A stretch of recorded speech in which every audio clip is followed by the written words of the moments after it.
সে এক অন্ধকার যুগের কথা। কিছু কালো দানব এদেশে জীবন্ত মানুষের কবর করত। তারা ভাবত এ মাটি তাদের, আর যারা তারা পরগাছা।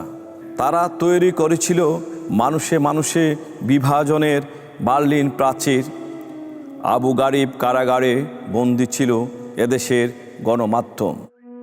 বোবা অথবা বধিরের অভিনয়ে দিন কাটত মানুষের।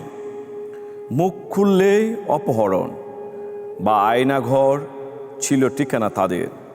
মৃত্যু উপত্যকায় বন্দী ছিল এই সোনালী স্বদেশ আমার। মানুষ ভেবেছিল এই রাত্রির অবসান বুঝি হবে না।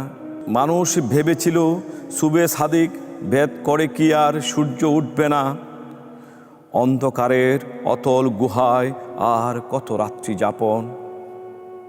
বিচার বিভাগ নেই, আইন বিভাগ নেই, শাসন বিভাগ নেই।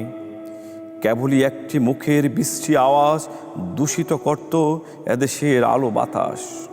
মুক্তির শেষ রেখার অপেক্ষা করতে করতে একদিন এদেশের তরুণ শিক্ষার্থীরা জেগে উঠে অধিকার চায়, অধিকার চায়। তাদের সুতীব্র চিৎকার, প্রাণবাজি আন্দোলন, ইস্পাত ঐক্য নতুন করে জাগিয়ে দেয় বাংলাদেশ। জেগে উঠে কৃষক, শ্রমিক, রিক্সাওয়ালা, পেশাজীবী রক্তের দামে কিনে নিতে স্বাধীনতা। অবশেষে মুক্তির দেখা মেলে। পালিয়ে যায় রাক্ষসিনী, রেখে যায় ধ্বংসের ক্ষত চিহ্ন। 1400 তাজা প্রাণের মূল্যে দ্বিতীয় জন্ম নেয় আমার বাংলাদেশ। 36 জুলাই তুমি রক্তের আখরে লেখা শহীদি দলিল, মুক্তির মূল মন্ত্র, অন্যায় অত্যাচারের বিরুদ্ধে প্রামাণ্য ম্যাগনা কার্টা। তুমি অমর অক্ষয় ইতিহাস আমার, তুমি অমর অক্ষয় ইতিহাস আমার।